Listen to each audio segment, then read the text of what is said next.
ሸገር ካፌ ሸገር ካፌ ሸገር ካፌ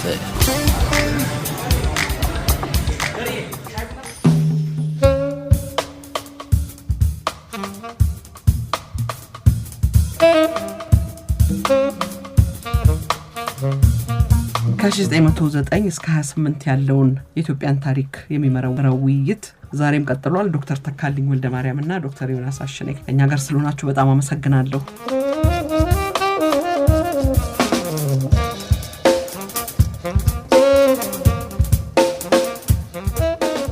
የሀገር ውስጥ ግንኙነቶችን በነጠላው ካየነው በምልአት ልንረዳው አንችልም። ይህን ከውጭ ግንኙነት ጋር አያይዘን መመልከት ይኖርብናል ትላለህ ተካልኝ። ስለዚህ በዚህ ዘመን ከውጭ ግንኙነት ጋር የተያያዙት የሬስቶሬሽን የሞቢላይዜሽን አካሄዶች ምን መሳይ ነበሩ? ውጤቱስ ምን ነበረ? ሪፎርምስ ካለ ምን አይነት ሪፎርም፣ ይሄ ተጽዕኖ ያሳደረበት ሪፎርም ካለ? እሺ፣ በጣም አግባብነት ያለው ጥያቄ ነው።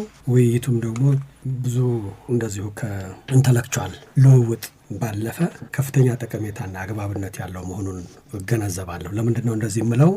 አሁን የምናወራው ልክ የዛሬ 100 ዓመት አንዳንዱ በዚህ ዓመት የዛሬ 100 ዓመት በ1918 ዛሬ 2018 አይደለም ያለው የዛሬ 100 ዓመት 1918 19 ወይም ከ16 ጀምሮ ወደፊት 5 ዓመት ወደ ኋላ 5 ዓመት ስለሆኑት ነገሮች ነው የምናወራው። እና የምናወራቸውና የምናነሳቸው ነገሮች ደግሞ በጣም በሚገርም ሁኔታ አሁን ከሰሞኑ ከምንነጋገርባቸው፣ ከምናወራቸው፣ ከምንከራከርባቸው ነገሮች ጋር ያላቸው ተመሳሳይነትና አንዳንድ ቦታ ላይ ተዛማጅነት በጣም በትኩረት መታየት ያለበት ነው። በጣም ስትራይኪንግ ነው። በዚህ ምክንያት ነው ጥያቄውም አግባብነት ያለውና በዚህ ጊዜ የዛሬ 100 ዓመት የኢትዮጵያ ከውጭው ዓለም ጋር የነበራት ግንኙነት መንደርደሪያዎች፣ ዓላማዎች፣ ፍላጎቶች እና የአካሄድ ስትራቴጂዎች ምንድን ናቸው?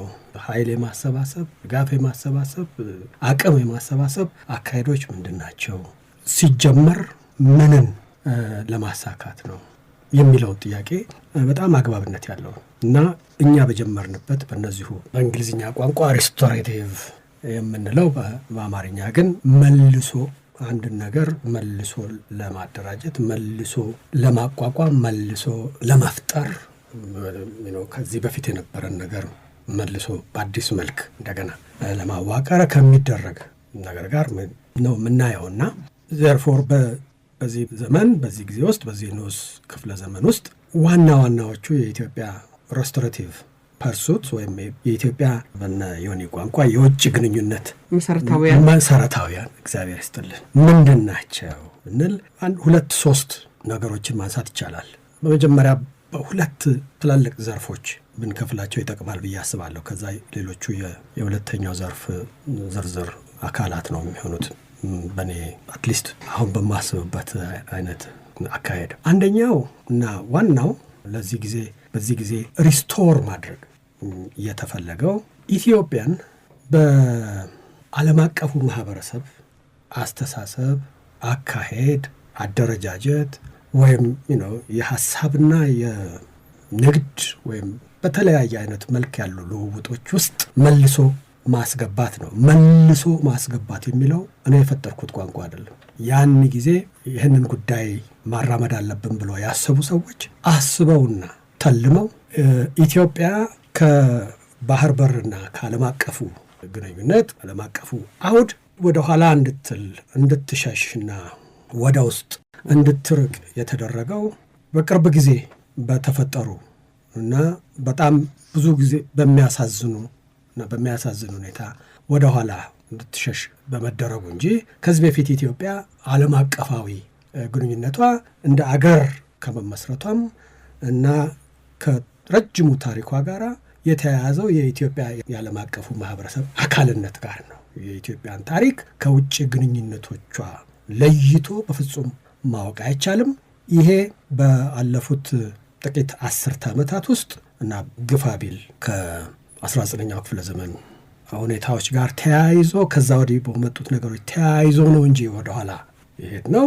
ይሄ የኢትዮጵያን ታሪክ መሰረታዊያን ስናነሳ የኢትዮጵያን ባለፉት ጥቂት 10 ዓመታት ውስጥ የሚያስገድዱ ነገሮች በመኖራቸው ነው እንጂ የኢትዮጵያ ታሪክ መሰረታዊያን ከዚህ የኢትዮጵያ የውጭ ትስስር ከቅርብም ከሩቅም ከሚመጡ እና ወደ ቅርብም ወደ ሩቅም ሀገር ከኢትዮጵያ በሚሄዱ ሐሳቦች፣ ሰዎች፣ እንቅስቃሴዎችና ቁሳቁስ እንቅስቃሴዎች የተሳሰረ ነው። ከዛ የተለየ አይደለም። ስለዚህ አሁን ማድረግ ያለብን ያንን እንደገና መልሶ ኢትዮጵያን በሚገባት ቦታና ከታሪኳ ጋራ በቀጥታ ሊነበብና ሊገናዘብ በሚችል አይነት መልክ የኢትዮጵያን ዓለም አቀፋዊነት መልሶ ማምጣት ነው። ዋናው ትልቁ የሪስቶሬሽን ካፒታል አር ብለን ካልነው ትልቁ የሪስቶሬሽን እሳቤ ማዕቀፍ ይሄ ነው እና ይሄ ማክሲማል እንትኑ ይሄ ነው። ከዛ በመለስ ሁለተኛውና ሚኒማል እንትኑ የኢትዮጵያ ለባህር በሩ ጋር አክሰስ ሊኖራት ይገባል። የኢትዮጵያ የባህር በር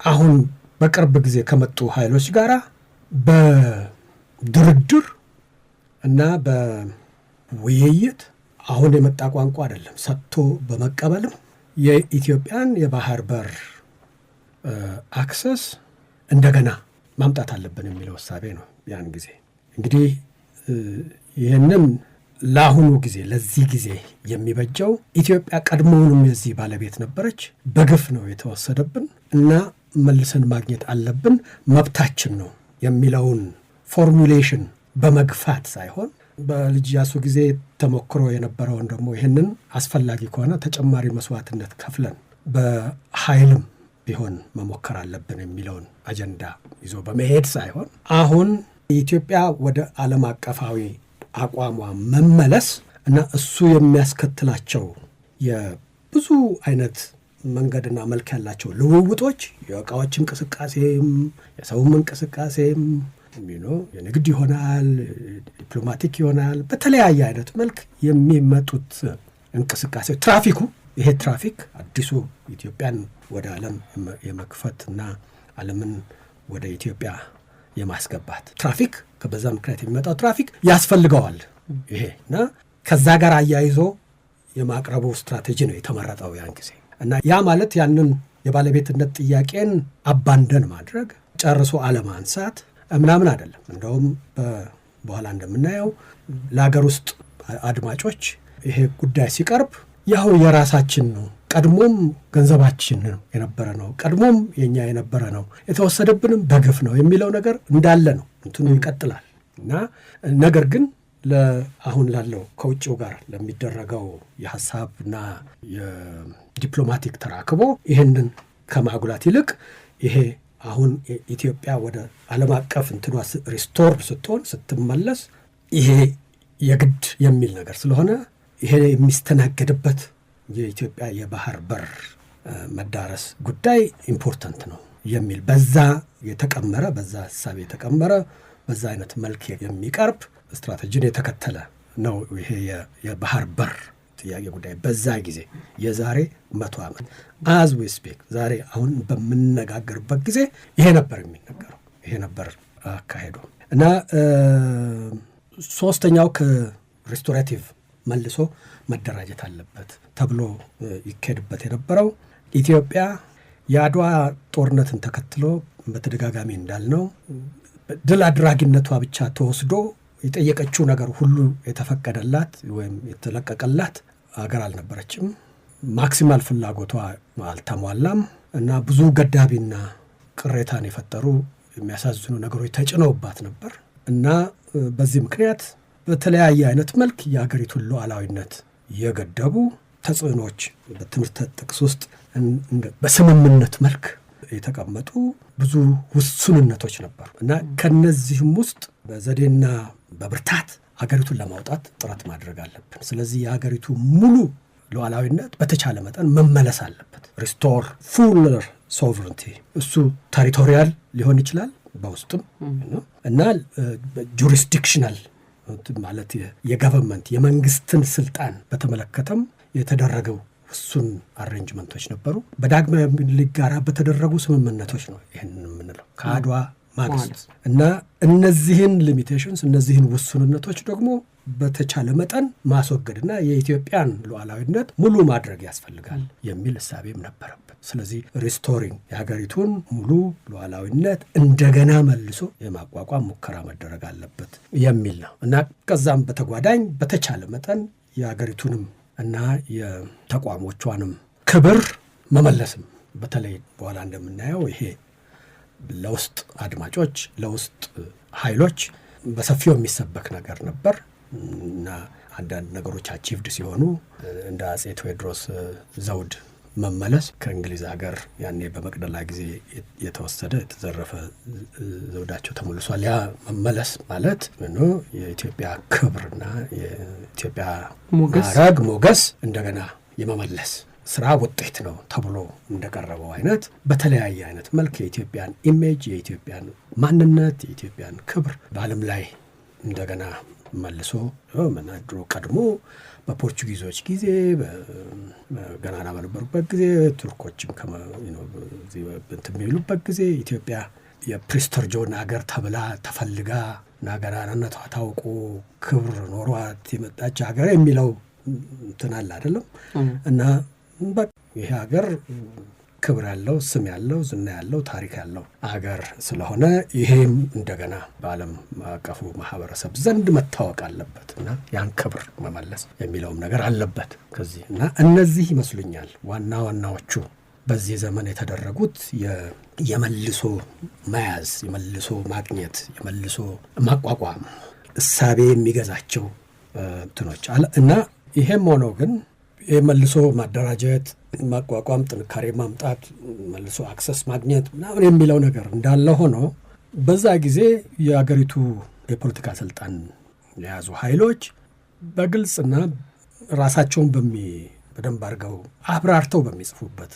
አይነት ሁኔታ አገሪቷ ላይ የሚያንዣብበው አደጋ የነጻነቷን ጥያቄ ጭምር አደጋ ላይ የሚጥለው ሁኔታ ሙሉ በሙሉ እንዳልተወገደ በደንብ ያውቃሉ። ስለዚህ አሁን ይህንን የኢትዮጵያን ስም ዝና ክብርና ቦታ በዚህ አሁን ባለው ዓለም አቀፋዊ ሁኔታ ውስጥ መልሶ ማስቀመጥ የሚለውን ነገር የሚይዙት የአገሪቱንም ነጻነት አደጋ ላይ የሚጥሉ ነገሮችንም እንደዚሁ ለመቀነስ እና የቅኝ ግዛት ዘመን አሁንም ጊዜ ያለፈበት ነገር አይደለም እና በተለያየ አይነት መልክ ሊመጣ ይችላል እና ሉል ራስ ምሩ እንደሚሉት በዛ ጊዜ ፈረንጆቹ በተለያየ አይነት መልክ ሲገላምጡንና ሲያስፈራሩን እንደነበረ እናውቃለን። ስለዚህ ለዚህ ጉዳይ ምን እናድርግ ብለን የምንጨነቅበት የነበረ ነገር ነው።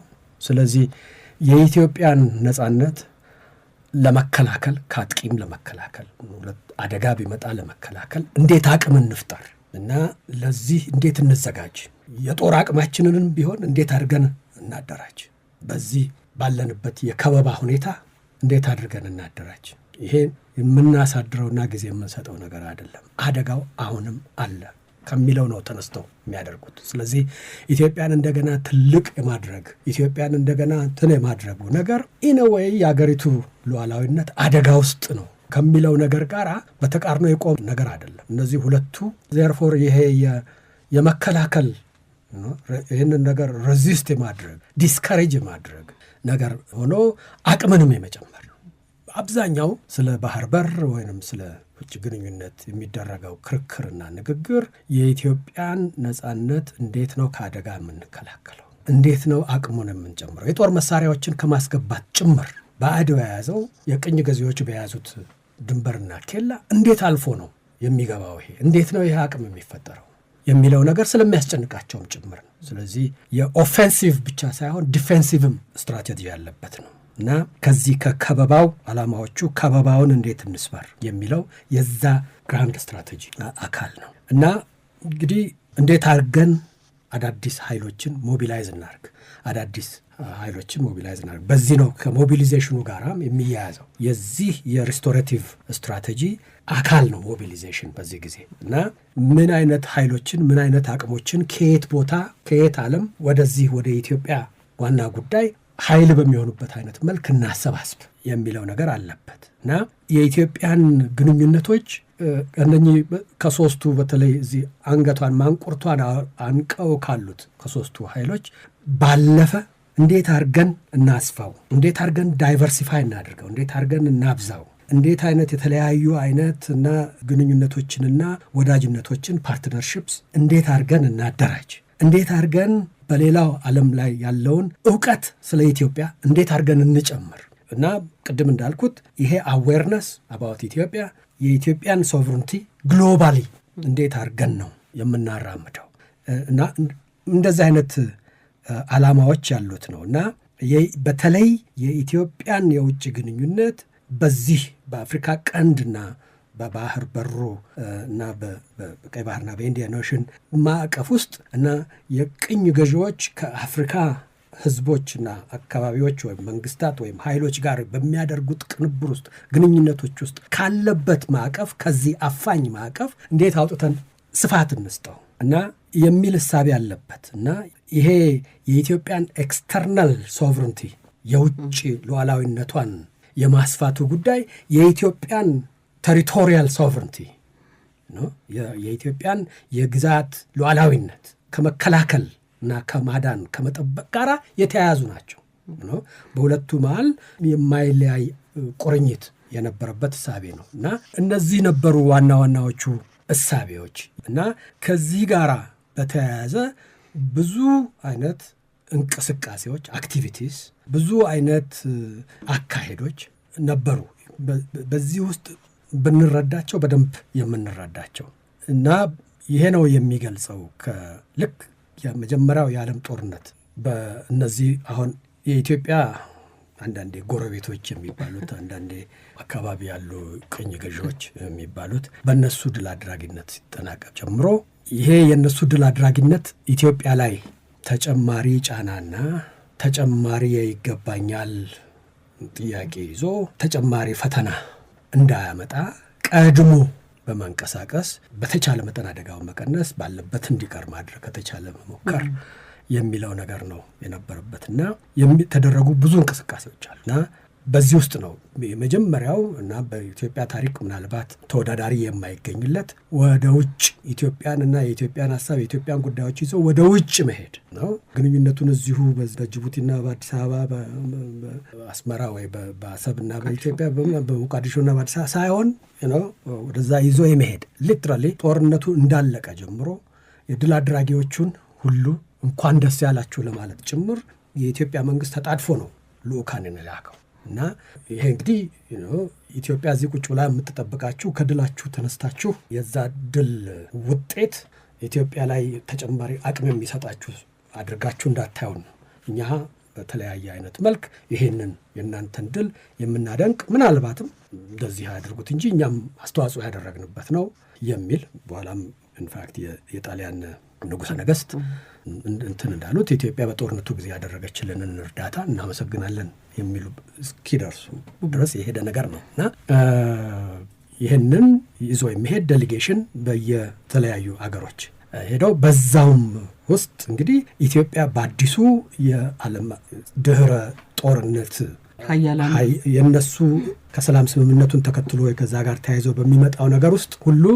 አግባብነት ያለው ተሳትፎ እና የሚገባትን ተሳትፎ የምትጠይቅበትን ለማደላደል ለማዘጋጀት ተብሎ ነው የልኡካኑም መላክ። ከዛ ቀጥሎ ደግሞ ያው እንደምታውቁት ኢትዮጵያን በአዲሱ የዓለም መንግስታት ማህበር በሊግ ኦፍ ኔሽንስ ውስጥ አባል ሆና እንድትካተት ይህ ቀረሽ የማይባል ትግል ይደረጋል እና ይህም ከዛም በፊት አክቹሊ ከዛ ቀጥሎ ኢሚዲየትሊ ይሄ እንደተሳካ የራስ ተፈሪ ጊዜ ከ12 የማያንሱ የኢትዮጵያ ታላልቅ መሳፍንትና መኳንንቱን ጨምረው ከአጋዥ ከረዳቶቻቸው ከአሽከሮቻቸው ከቱርጁማኖቻቸው ጋር ጨምሮ ምናልባት ወደ 30 የሚጠጋ ሰው ይዘው በሀገር ውስጥ መጀመሪያ በቀደም እንዳነሳ ነው ውይይት ከተደረገ በኋላ ምክንያቱም በኋላ እንደምናየው ይሄ ትልቅ ውይይት የተደረገበት ነገር ነው በኢትዮጵያ ውስጥ የውስጥ ይህንን እንዴት እንሄድበት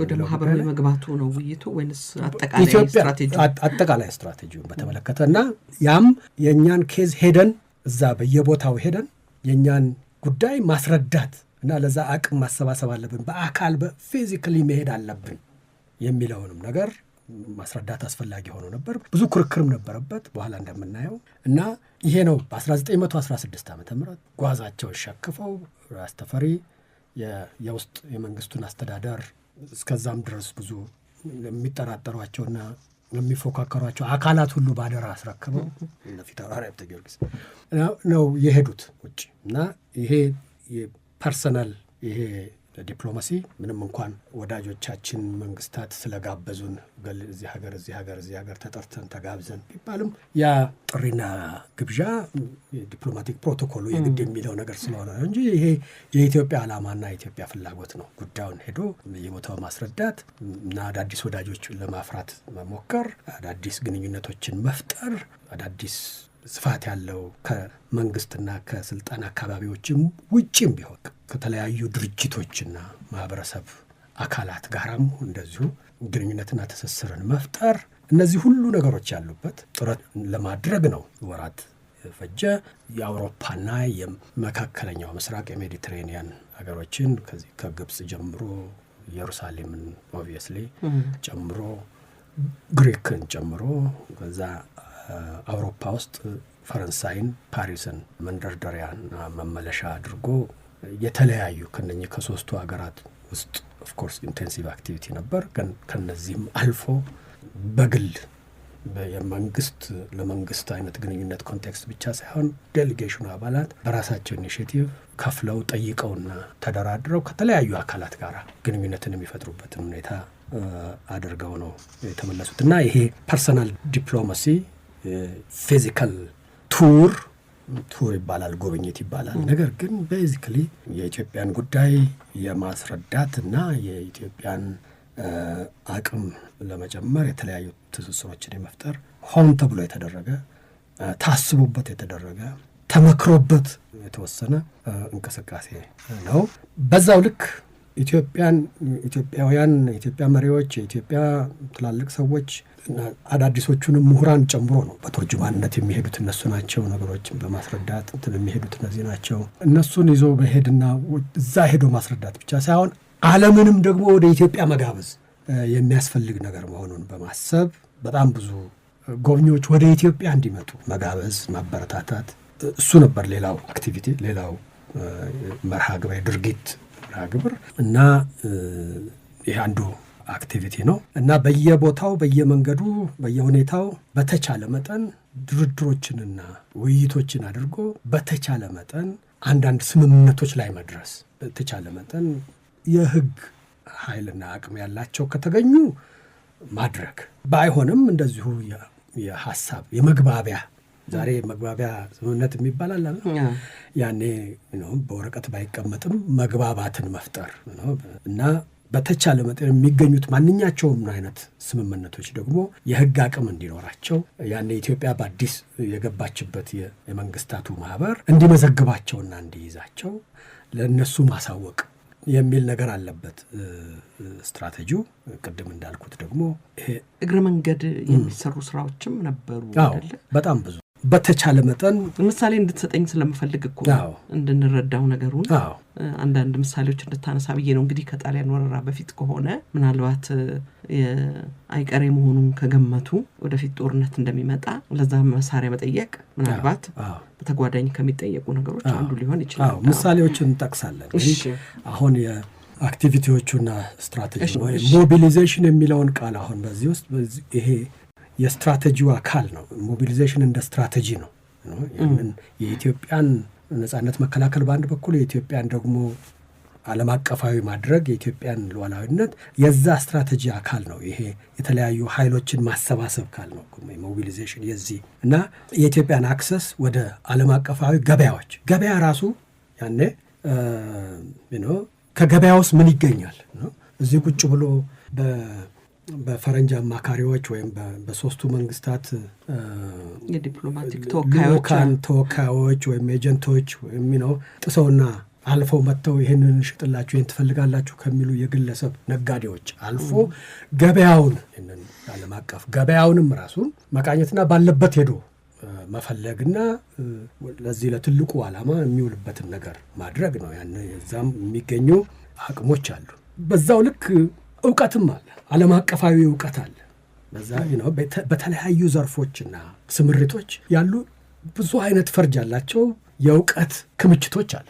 እነዛ የእውቀት ክምችቶች ለኢትዮጵያ በሚጠቅሙበት አይነት መልክ እንዴት አድርገን ነው ፈልገን የምናገኛቸው፣ እንዴት አድርገን ነው ደግሞ የምናሰባስባቸውና አቅም እንዲሆኑ ሞቢላይዝ የምናደርጋቸው። በዛው ልክ ኤክስፐርቲዝ አለ፣ አቅሞች አሉ፣ እውቀት አለ፣ ችሎታ ያላቸው ሰዎች፣ የሰለጠኑ ሰዎች፣ ልምድ ያላቸው ሰዎችና ኃይሎች እነዛንም ሁሉ እንዴት አድርገን ነው ለዚህ ጉዳይ የምናሰባስበው የሚለው ነገር አለ። ቅድም እንዳልኩት እንግዲህ ከነዚህ ከሶስቱ ከዚህ ከከበቡን ኃይሎች ውጪ ነው ኃይል የምናሰባስበው እነዚህን ሁሉ ታፕ ካደረግን ነው እና በተጨማሪ ኦፍ ኮርስ ተጨማሪ የዲፕሎማቲክ ኃይል ሰፖርት ከየት ነው የምናገኘው? ተጨማሪ ማቴሪያል ሰፖርት ከመንግስታቱ ማለት ነው የምናገኘው። እንዴት ነው ግንኙነቶቻችንን እንዴት ነው ይሄ ባይላተራል እና ትራይላተራል ከሆኑት ነገር አልፎ መልቲላተራልም የምናደርገው የሚለው ነገር ሁሉ አለበት። በዚህ ላይ ዮኒ እንደውም የበለጠ ሊያብራራው የሚችለው አይነት እና ደግሞ ለማቴሪያሉም ቅርበት ስላለው እሱ ሊያግዘን ይችላል እርግጠኛ ነኝ። እና በዛው ልክ እንግዲህ ቅድም እንዳልኩት የኢትዮጵያን አዌርነስ መጨመር ነው፣ የኢትዮጵያን ታሪክ ሞቢላይዝ ማድረግ ነው ለዚህ ጉዳይ፣ የኢትዮጵያን ባህል፣ የኢትዮጵያን ምልክቶች ሲምቦልስ ዓለም ሁሉ እንዲያውቀው ነው። ባንዲራዋንም ጭምር የብሔራዊ መዝሙሯንም ጭምር አንድ አፍሪካ ውስጥ አንድ ሰዎች መጡ ምናምን ከሚለው አልፎ ይሄ የለም ይሄ ሁሉ ያለው ነገር ነውና መታወቅ ያለበት ሀገር ነው የሚለው እነዛን ሁሉ ሞቢላይዝ አድርጎ ለዚህ ዓላማ የማዋል ነገር አለበትና በዚህ ይሄ የሪስቶሬሽንና የሞቢሊዜሽን ዳይናሚክስ በዚህ በቅርብ ተያይዘው የሄዱበት ሁኔታ ነበር ለማለት ነው። እና ይሄ እንግዲህ በቅርብም በሩቅም ያለውን ሁኔታ ያካትታል። ያ ማለት ቅድም እንዳልኩት ለዓለም አቀፍ ሲባል የሀገር ውስጥምና የአካባቢውንም የኢትዮጵያን ሙሉ ነጻነት ደግሞ በግዛቷ ውስጥ ሙሉ ነጻነቷንም እንደገና መልሶ ከማስከበር ጋር የተያያዙ ነገሮች አሉበት። ያንንም የሚገልጹ ድርጊት መርሃ ግብሮችና አካሄዶች ነበሩ። ለምሳሌ በተለይ በአጼ ምኒልክ ጊዜ ከአድዋ በኋላ እንዳልኩት ሁለት አንዱ የኢትዮጵያን የመንግስት ስልጣን በውስጥ የሚገድብ ሌላው ደግሞ ኢትዮጵያ በግዛቷ ውስጥ ባሉ ሀብቶች የውሃ ሀብት ጨምሮ የመጠቀም እና እነዛን ሁሉ የሚገድቡ የሚያውኩ ውሎች ተደርገው ነበር። በተለይ ጣናና በአባይ ወንዝ ጋር በተያያዘ ያንን ስለመገደብ ወይም ስለመጠቀም ያንን የቅኝ ገዢዎችን ፍላጎት በግብጽ ስም ስለ ግብጽ የሚናገሩት በዛ ጊዜ እንግሊዞች ናቸው እና በነሱ በግብጽ ስም እና ይደረግ ከነበረው በተጨማሪ እንግሊዞቹ አዲሱን ኃይላቸውን ስራ ላይ በመዋል በሚል እሳቤ ራስ ተፈሪ ለምሳሌ ለንደንን ሲጎበኙ ያደረጉላቸው አንዱ ጥያቄ ጣና ላይ ግድብ እንድንገድብ ፍቃዳችሁን ልሰጡን ይገባል የሚል ጥያቄ ነው የጠየቁት። እና ሌላው ደግሞ 1900 ዓመተ ምህረት ላይ ዳግማዊ አጼ ምኒልክ ከአንድ የፈረንሳይ መንግስት ልዑክ ክሎብ ኮውስኪ ይባላል ከሱ ጋር አንድ ስምምነት አድርገው ነበር። ያ ስምምነት ምንድነው? በፈረንሳይ መንግስት ዜጎች እና ጥገኞች መሃል እና በኢትዮጵያውያን መሃል በማንኛውም ጉዳይ ጠብና ክርክር ቢፈጠር በህግ በፍርድ አሰጣጡ ስነ ስርዓት ላይ የፈረንሳይ መንግስት አግባብነት ባለው መልክ ተወክሎ ካልሆነ በስተቀር የኢትዮጵያ መንግስት ፈረንሳይ ዜጎችና በኢትዮጵያውያን መሃል በሚደረግ ጉዳይ ላይ አጁዲኬት የማድረግ ነፃ የሆነ ስልጣን አይኖረውም የሚል ገዳቢ የሆነ የኢትዮጵያን መንግስት የፍትህና የፍርድ አስተዳደር በሚሞግትና በሚያውቅ መልክ የተደረገ ስምምነት ነበር እና ከዚህ ስምምነትም ውስጥ ለመውጣት የጣናና ግድቡን በተመለከተም የተቀመጠውን ያን የሚለውም አክቹዋሊ የእንግሊዝ መንግስት ሳያማክሩና ጋር ሳያገኙ ምናምን ነው የሚለው የነበረው እና አሁን ወደ ግድቡን እንገድብ እኛ እንገድብ ፍቃዱልን የሚለው ነገር ይዞ መጣ። እነዚህ ሁለቱ ኢትዮጵያ በግዛቷ ውስጥ ሊኖራት የሚገባውን ከሉዓላዊነቷ ጋር ተያይዞ የነበሩትን ገደቦች መታገል የሚያሳዩ እነዛ ገደቦች የሚያሳዩ ሙከራዎች ነበሩ እና እነዚህ ላይ እንዴት እንደውም በኋላም የእንግሊዝና የጣሊያን መንግስት የኢትዮጵያን መንግስት ይህንን እንዲፈቅድላቸው ተጠይቀው ወዲያውኑ መልስ የተሰጣቸው አክቹዋሊ የለም ጣና ላይ ግድቡን እኛ ራሳችን እንገድበዋል እና እኛ ራሳችንን እንገድበውና እንደውም በስምምነቱ መሰረት የሱዳን መንግስትና ግብጽ እንግዲህ ያኔ ሁለቱም በአንድ ቅኝ ገዢ ስር ቢሆኑም ስምምነቱ ምንድነው ለነዚህ ለሁለቱ መንግስታት ከኢትዮጵያ ለሚፈሰው እና ለሚሄደው ውሃ እና ከዛ የሚያገኙት ጥቅም የሚከፍሉበትን ይሄን ያህል ገንዘብ ተብሎም ተቀምጦ ነበር በስምምነት ውስጥ ለውሃው እንዲከፈል በዛ ይሄን ያህል ይከፍላሉ ይሄን ያህል ጊኒ የሚል ዝርዝር ነበር። ስለዚህ እኛው ይሄን ግድብ እኛው ራሳችንን ሰራና እናስከፍላቸዋለን በክፍያ እንሰጣቸዋለን ብለው ነው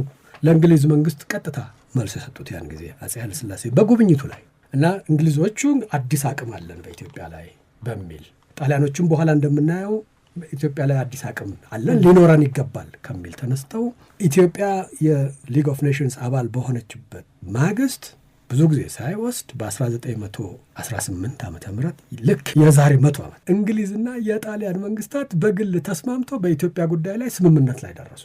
የእንግሊዝ መንግስት ግድብ ይሰራል። የግድብ መስራቱ የጣሊያን መንግስት ይሄ እኮ ያንን የመጀመሪያውን የትራይፓርታይት ትሪቲ እንደገና አቅምና ነፍስ ሰጥቶ እንደገና እንትን ነው የጣሊያን መንግስት በአዲስ አበባ ምዕራብ የሚሄድ ከቅኝ ግዛቷ ከኤርትራ አልፎ የሚሄድ አውራ ጎዳና የመስራት እቅዷ ጋራ ተጣጥሞ የሚሄድ ነው። ሁለቱ መንግስታት በዚህ ይደጋገፋሉ። እዚህ ውስጥ እንግሊዝና ጣሊያን የሚናቆሩበት የሚጣሉበት ተስማምተው በኢትዮጵያ ግዛት ውስጥ ለሚሰሩት ስራ ኖት ተለዋውጠው ፎርማል አግሪመንት ያደርጋሉ።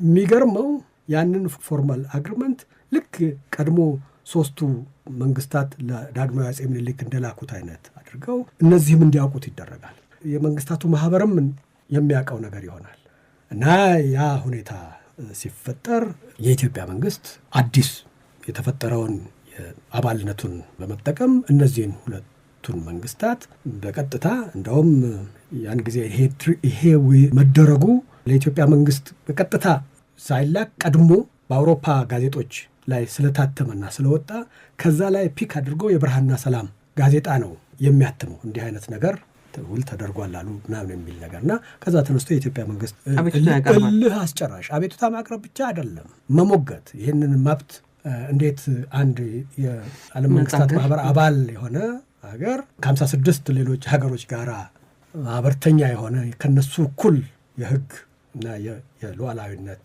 መብት ካለው ሀገር ላይ እንዴት እንደዚህ አይነት ስምምነት ይደረጋል? እና ኢትዮጵያን የማስጨነቅ ኢትዮጵያ እናንተ ይሄንን ስላላረጋችሁ ስላልገደባችሁ እኛ መገደብ አለብን የሚል አይነት ነገር አለ እንዴ? እንግዲህ የምንችለውን በምናደርገው ጊዜ እናደርጋለን እና ስላለወጣችሁት እናንተ እኛ አታስጨንቁን፣ ከአቅማችን በላይ እንድንሮጥም አትገፋፉን፣ መብታችን ነው፣ ይህንን ነገር እናደርጋለን፣ ብትችሉ አግዙን፣ ካለዛ ግን እናንተ አላደረጋችሁትም እና እኛ እናደርገዋለን የሚል የበላይነት እና የማስጨነቅ አካሄድ ይሄ ነው የተጠቀሙበት ቃል የማስጨነቅ አካሄድ እና ከጊዜው በፊት ነገሮችን ለውጡ የምትሉት አካሄድ በሀገራችንም ውስጥ ትርምስ ነው የሚፈጥረው። አካሄዳችን ወደፊት ወደ ኋላ እያየን ያለንን አቅምንና ያለውን ግንዛቤ እያገናዘብን እኛ ራሳችን የምንደርስበት ነው። ይሄ በጊዜው ይደረስበታል። አሁን ይህን ካላደረጋችሁ እኛ እናደርጋለን የሚለው ነገር የኃይል ማሳየትና የማስጨነቅ ነገር ካልሆነ በስተቀር ሌላ ምንም ሊሆን አይችልም፣ በምንም አይነት የምንቀበለው አይደለም የሚል ብዙ መመላለስ ያለበት የክርክር የተደረገ ሁኔታ ነበር እና በዛም ውስጥ እንግሊዞችም በዚህ በተለይ የኢትዮጵያ መንግስት ይህንን ብሎ አላበቃ ወዲያውኑ ሐኪም ወርቅነህ በዛ ጊዜ በእንግሊዝ ሀገር የኢትዮጵያ ሚኒስትር የነበሩ ናቸው። እሳቸውን ቶሎ ይልና ወደ አሜሪካን ሀገር ይልክና ይህንን የጣናን መገደብ ጉዳይ በዛ ረገድ ሊረዳን የሚችል አቅም ያለውና የኢትዮጵያ መንግስት ኢንጌጅ የሚያደርገው አቅም ኃይል እንዲፈልጉ ተልከው እዛ ሄደው እሳቸው ዋይት ኢንጂነሪንግ ከሚባል ኩባንያ ጋር ተነጋግረው የዛ ኩባንያ ወኪሎች ከጥቂት ጊዜ በኋላ መጥተው ይህንን አካባቢ ሰርቬይ የሚያደርጉ መሐንዲሶችን ቁጥራቸው በዛ ያሉ መሐንዲሶች ይላሉ አፄ ኃይለ ሥላሴ ልከው ይህንን አካባቢ ያስጠናሉ። ይሄ ለእንግሊዝ መንግስት በጣም ቅር የሚያሰኝ ነገር ነበር። እንግሊዝ መንግስት ሲባል እንግዲህ ስላሽ ግብጽ ሱዳን ማለት ነው። እነሱን ቅር የሚያሰኝ ነገር ስለነበር የሚችሉትን ሁሉ አይነት ለማሰናከል እና ከተቻለም ደግሞ ኢትዮጵያን ለማግባባትና ለመለመን ጭምር ለመለመን እንኳን ባይሆን ኢትዮጵያን ለማግባባትና ለማስፈራራትም ጭምር ብዙ አይነት ጥረት አድርገዋል። አንዱ በጣም በብዙ ሰዎች ዘንድ እንደዚሁ ዝም ብሎ የተሰሰረና የመንፈሳዊነት እንቅስቃሴ አካል ተብሎ የሚታሰበው የግብፅ ኦርቶዶክስ ቤተክርስቲያን እስክንድሪያ ፓትርያርክ ብፁዕ ወቅዱስ አቡነ ዮሐንስ ኢትዮጵያን እንዲጎበኙ ይመጣሉ።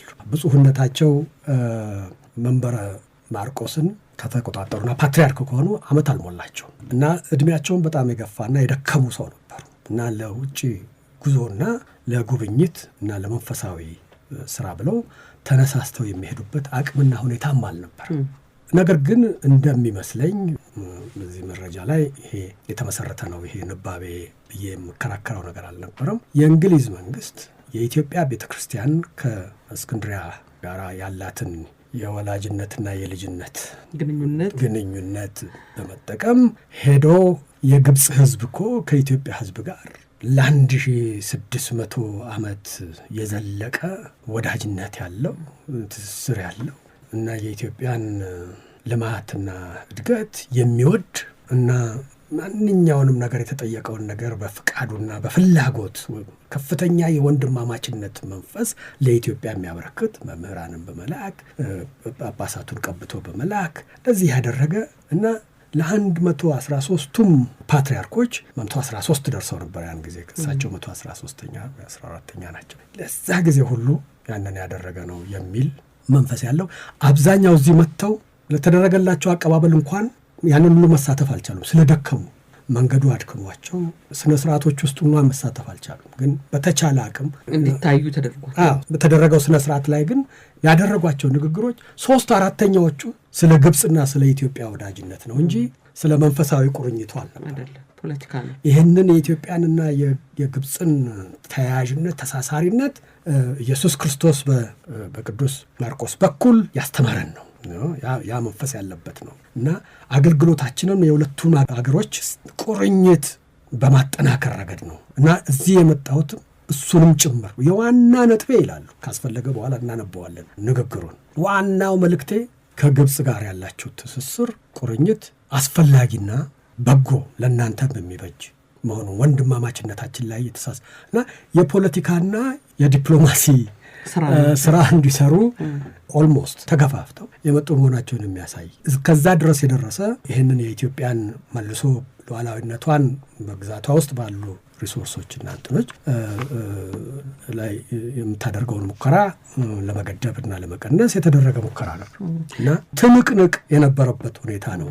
ከጦርነቱ በፊት ነው ተካልኝ። አሁን ሐኪም ወርቅነህ ወደ አሜሪካን ሀገር መሐንዲስ የሚፈልጉት የሚሳካው ግን ከጦርነቱ በኋላ ነው። ያኔው ከጦርነቱ በፊት ይሄዳሉ፣ ይሄን ያመጣሉ፣ ኩባንያው ሰዎች ይመጣሉ። የኩባንያው ሰዎች መጥተው ኢትዮጵያ በሚደርሱበት ጊዜ በዚህ ጉዳይ ላይ የእንግሊዝና የግብፅን ኢንትረስት የሚወክሉት እነሱ አለም የእነሱንም እንትን የሚወክል ነገር ኖሮበት ይሄ በድርድር ነው ሊሆን የሚችለው የሚል ነገር ስለነበረ እናንተም ኑና እኛም ያመጣናቸው ኢንጂነሮች እና ኩባንያ አለ ይሄንን ነገር አብረን እንትን እናድርገው የሚል ቀጠሮ ተይዞ ነው የመጡት እነኛ ሰዎች። እነኛ ሲመጡ እነኛ አንመጣም አሉ። እነኚህ ቀሩ። ዛሬ በድርድር ውስጥ ሁሉ አንዳንዴ መጣለን እያሉ እንደሚቀራው ማለት ነው። እነዚህ ቀሩ። ነገርየው ምንም ቦታ ላይ ሳይደርስ የጣሊያን ወረራ ይመጣል እና ይሄ እንደው የፓትርያርኩን ንግግር ትንሽ ብታሰማን ደስ ይለኝ ነበር። በደስታ እንድንረዳው እኮ አይደለ? የዛሬ 100 ዓመት ነው ይሄ ሆነው። እሺ ልክ የዛሬ 1922 ነው እሳቸው ከመጡት 4 ዓመት በኋላ ማለት ነው። ታህሳስ 1922 ነው የመጡት እና ንግግራቸው እስቅድም እንዳልኩት 3/4ኛው ስለ ግብፅና ስለ ኢትዮጵያ ትስስር ነው። አንበው ካልሽና አንበው በምስር አገር ምስር ነው ግብፅ ከህዝባችሁ ጋር በወንድምነት ራሱን የሚቆጥር ህዝብ በእርግጥ መኖሩን እገልጥላችኋለሁ። እሱም በደስታ በሞላ ልቡ ከፍ እንድትሉ ይወድላችኋል። ልዕልት መነን አስቀድመው ወደ ምስር አገር መጥተው በመካከላችን ሆነው እቴጌ መነን ሄደው ነበር። ወደ ኢየሩሳሌም ሆናቸው በፊት ሆነው ከበሬታ እንደሰጡን እንደዚሁም ግርማዊ ንጉሥ ተፈሪ መኮንን ንጉሥ ሆነዋል በዛ ጊዜ። ግርማዊ ንጉሥ ተፈሪ መኮንን መጥተው ጥልቅ ከበሬታ ሰጥተውናል። ጉብኝት በሄዱበት ጊዜ እሳቸው ሄደዋል እና ይሄ እንግዲህ እሳቸው ፓትርያርክ ከመሆናቸው በፊት ስለሆነው ነገር ነው። እሳቸውም ማለት ንጉሥ ተፈሪ የሕዝባችንን የፍቅሩን ብዛት መውደድና ደስታ በሚያሳይ አቀባበል የሰጣቸው አቀባበል እንደ ብርሃን ሆኖ በዓይናቸው አይተውታል። የግብፅን ሕዝብ የኢትዮጵያ ሕዝብ ያለውን ፍቅር በአቀባበሉ አይተውታል። ኢትዮጵያን በጣም እንድንወዳትና በፍቅሯ ማሰሪያ አጥብቀን እንድንታሰር ቅዱስ ማርቆስ ወንጌላዊ አንድ አስተማሪ ሆኖ ሰበከልን። መንበረ ማርቆስ አይደለም? ክርስቲያን ከሆንበት ጊዜ ጀምሮ በቅዱስ ማርቆስ ወንበር የተቀመጡ የግብፅ ኦርቶዶክሳውያን ፓትርያርኮች ለኢትዮጵያ ሊቃነ ጳጳሳትና የሃይማኖት መምህራኖችን እስካሁን ድረስ 1600 ዓመት ምንም ሳይለያዩ ይልኩላት ነበር። ግብፅና ኢትዮጵያም ምንም ልዩነት የላቸው። ሁለቱንም ኢየሱስ ክርስቶስ በአንዲት ቤተ ክርስቲያን የሚሰበስባቸውና በአንድ መቅደስ የሚቆርቡ ናቸው። እነሱም በልባቸው በፍቅራቸውም በጸሎታቸውም ሳይለያዩ ይኖራሉ። እስካሁን በግብፅ የተሾሙት ፓትርያርኮች 113 ሆኑ። የእግዚአብሔር ፍቃድ ሆኖ በቅዱስ ማርቆስ ወንበር ከተቀመጥኩ ገና 1 ዓመት ሲሞላኝ በእርጅናዬ ላይ ምንም የመንገዱ ድካም ሳይከለክለኝ ልጠይቃችሁና ልባርካችሁ የፍቅር ጥበብና ሰላምታ ልሰጣችሁ መጣሁ እና ትንሽ ስለ መንፈሳዊ ትስስሩ 1-2 ስንኝ ከተናገሩ በኋላ ከዚህ አስቀድሞ ከዳግማዊ ምኒልክ ጊዜ ጀምሮ እስካሁን በኢትዮጵያ ልጆቻችሁን የሚያስተምሩ ግብፃውያን አሉና አሁንም አገራችሁ ከፍ ከፍ እያለና እየተሻሻለ እንዲሄድ ሌሎችም ቢያስፈልጋችሁ እንዲረዷችሁና የፈለጋችሁትን ሁሉ ደስታን በተሞላ ልባቸው እንዲፈጽሙላችሁ የተሰናዱ ናቸው። እንልካለን፣ ጠይቁ እና መጨረሻ ላይ ሲደመድሙ ዋና ለማስታወቅ የምፈልገው ይላሉ።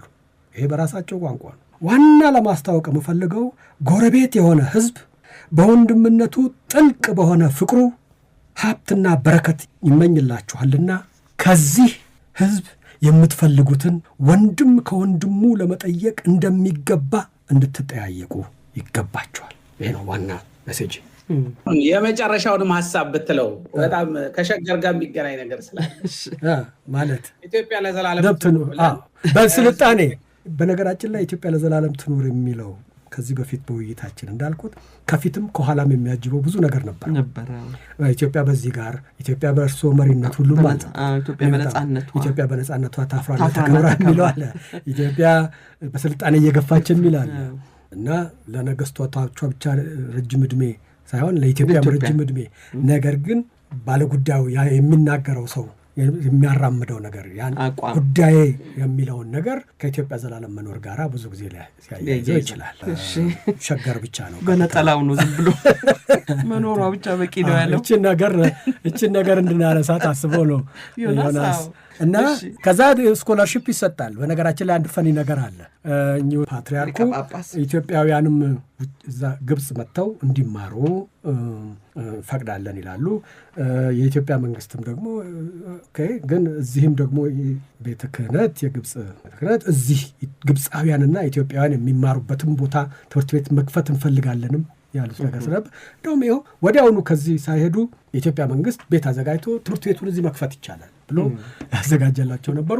ነገር ግን ደግሞ በስኮላርሺፕ ተማሪዎች ግብፅ ይምጡና ይማሩ የሚል ነገር ብለው ነበር እና እሳቸው በኋላ እንደሚሉት 6 ሰዎች መጥቶ የመማር እድል ሰጠን ይላሉ። የኢትዮጵያ መንግስት ግን በአጭር ጊዜ ውስጥ 60 ሰው መልምሎ 60 ተማሪ ከየትምህርት ቤቱ አውጣቶ ሂዱና ውጭ ተማሩ ብሎ ግብፅ አገር ይልካል። እሳቸውን ተከታትለው ይደርሳሉ እነዚህ ወጣት ኢትዮጵያውያን ትምህርት ቤት ሊገቡ። በእነሱ እሳቤ አብዛኞቹ የመንፈሳዊ ትምህርት ሳይሆን ዘመናዊ ትምህርትን ለመማር የግብፅ መንግስት እዚህም ሰው ስለሚልክላችሁ እናንተም ጠይቁ ስለተባለ ይህንን ጠይቀው 6 ያሉት እና እሳቸው እዛ ሲደርሱ 60 ሰው ያሉ። እኔ ያልኩት 6 ነው፣ 60ው ከየት መጣ? ምን ላረገው ነው ይላሉ። ከዛ በኋላ መደናገር ይፈጠራል። በዛ ውስጥ ብዙ ምልልስ ተደርጎ የምትፈልጉ እዚህ መማር የማትፈልጉ የሚለው ነገር ብዙ ካወያየ በኋላ አንድ 20ዎቹ እንግዲያው እዚሁ ግብፅ አረብኛም እንማር ይላሉ። እንግዲህ ብዙ ጊዜ በኋላ እንደምናየው አንዱ የዚህ ጊዜ ስትራቴጂ ኢትዮጵያ ከውጭው ዓለም ጋር ያላትን ትስስር ለማሳለጥ ሙግቶቿንም በአግባቡ ለመሞገት የሚያስፈልጋት የውጭ ቋንቋ ትምህርት ነው ስለሚባል ዘመናዊ ትምህርት ቤቶች በአብዛኛው ተብለው የሚጠሩት የውጭ ቋንቋ ትምህርት ቤቶች ተብለው ነው የሚጠሩት እና እነኚህም ልጆች ሲላኩ ዋናው እሳቤ ምንድን ነው? እነዚህ የውጭ ቋንቋ ይማራሉ እና እዛ ግብፅ ውስጥ የሚማሩት አረብኛ ብቻ ነው ሊሆን የሚችለው እና አረብኛ መማር የምትፈልጉ ይባላል። በተወሰነ ደግሞ ደረጃ መንፈሳዊ ዝንባሌም ያላቸው በዛም በኩል ለመሄድ የሚፈልጉት ይጠየቁና ብዙ ድርድር ከተደረገ በኋላ አንድ 20ዎቹ እሺ እዚሁ እንቆይላሉ። ሌላ 40ዎቹ ግን አይ እኛ እዛው ተመልሰን ኢትዮጵያ ብንማር ነው የሚሻለን ይሉና 40ዎቹ ሰዎች መልሶ የኢትዮጵያ መንግስት የተለያዩ ትምህርት ቤቶች ውስጥ መልሶ ያስገባቸዋል እና እነዚህ ውስጥ በጣም ኢንትረስቲንግ ሰዎች አሉ። ሄደው ከተመለሱ መሃል በጣም በኋላ የምናውቃቸው በተለያየ ደረጃ አብርሃ ደቦጭን ጀምሮ አብርሃ ደቦጭ እዛ ተልኮ ከዛ አይ አልፈልግም ብሎ ተመልሶ ወደ ኢትዮጵያ የመጣ ነው። ትውልዱ ኤርትራ የሆነ እነ ፈለቀ እርገቱ፣ እነ ጀነራል ኢያሱ መንገሻ፣ እነ ደጃዝማች ዘውዴ ገብረሕይወት አዲስ አበባ ከተማ ከንቲባ የሆኑት እነዚህ አይነት ሰዎች ይመለሳሉና እዚህ ውስጥ እንትን ይላሉና 40 ሰዎች ተመልሰው ይመጣሉ። ኢትስ ቬሪ ኢንትረስቲንግ ኢንሲደንት ተፈጥሯል። ኢትዮጵያ መጥተው አንዳንድ የሚጠይቋትን ሰዎች ኦኬ በዛው በመልስ ደግሞ እኛም ደግሞ ይህንን የኛን ሉዓላዊነት የሚያጠናቅሩ አቅሞችን ለማሰባሰብ ወደ ውጭ እና አንዱ ስትራቴጂም አክቹዋሊ በሰፊው የኢትዮጵያ ወጣቶችን በአውሮፓም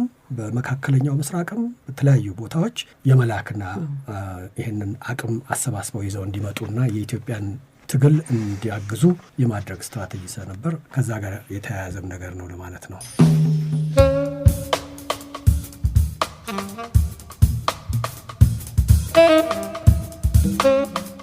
ከዶክተር ተካልኝ ወልደ ማርያምና ከዶክተር ዮናስ አሽኔ ጋር የተደረገው ውይይት የዛሬው እዚህ ላይ ይደመደማል። ዛሬ ዶክተር ዮናስ አሽኔን አድማጮች ያረግ ነው። የሚቀጥለው ሳምንት ከዶክተር ዮናስ አሽኔ ሀሳብ እንጀምራለን።